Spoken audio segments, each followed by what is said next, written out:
पर्दाफाश क्रिएशंस में आपका स्वागत है। आज की कहानी का शीर्षक है आखिरी करवा चौथ। मैं करवा चौथ की पूजा करने ही बैठी थी कि गांव से फ़ोन आया कि आपका पति अंतिम सांसें गिन रहा है, एक बार अपनी पत्नी और बेटी को देखना चाहते हैं। मुझे हंसी आ गई। मैंने मजाक करते हुए कहा, क्या रखैलों ने मुंह में गंगा जल डालने से इनकार कर दिया?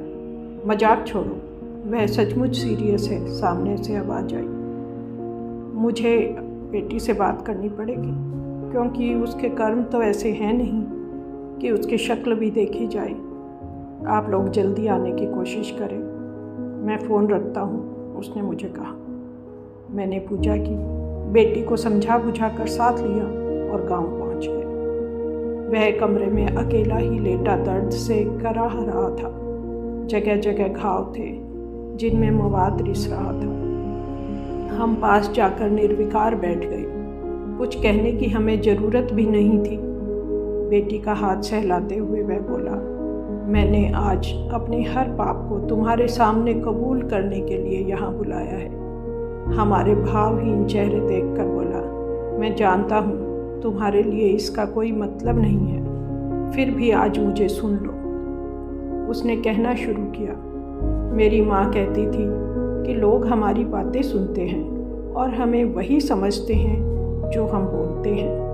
वह हमेशा कहती, मैं बहुत तपी हुई लुगाई हूँ, मैं राम की सीता हूँ। लोगों ने उसकी बात पर विश्वास किया, जबकि उसमें ऐसा कुछ नहीं था। मैं भी आदर्शवादी बातें करता, लोग मुझे बहुत अच्छा समझते।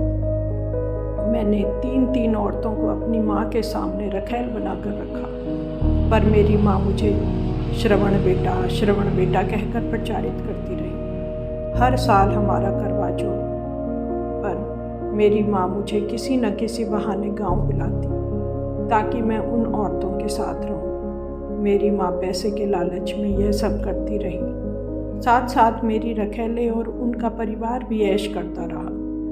बातों के संस्कार किसी काम ना आए, संस्कार चरित्र में होने चाहिए।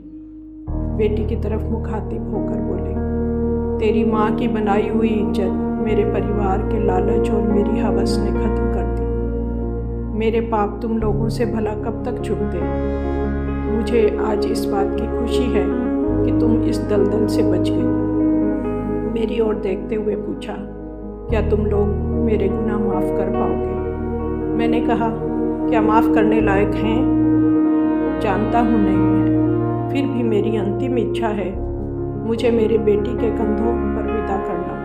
मरने के बाद तो कम से कम पाप से छूट जाऊँ। इतना बोलकर उसकी गर्दन एक तरफ लुढ़क गई। यह उसका आखिरी करवा चौथ था जिस पर उसकी कोई रखैल साथ नहीं थी।